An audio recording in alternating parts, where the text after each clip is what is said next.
Depuis 2 ans, Anthony et Well pédalent tous les matins vers un endroit un peu particulier.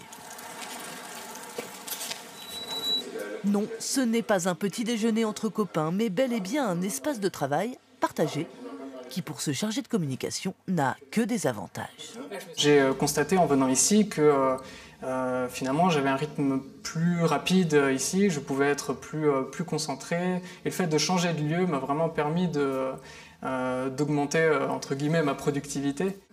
Ici, 55 personnes cohabitent. Elles travaillent dans des domaines aussi variés que l'hypnose, la création de bijoux ou le graphisme. Le matériel et les salles de réunion sont partagées.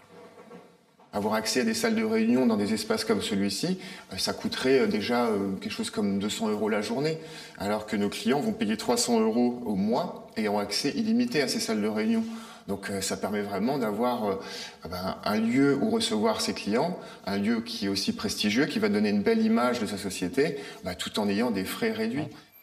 Alors le phénomène prend de l'ampleur. 1800 espaces de coworking existent aujourd'hui en France. Et ils ne sont pas réservés aux start-up informatiques.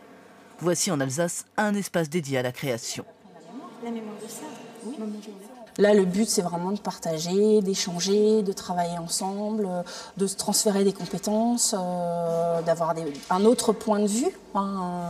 Et c'est ce qui est le point fort en fait, de la cabane.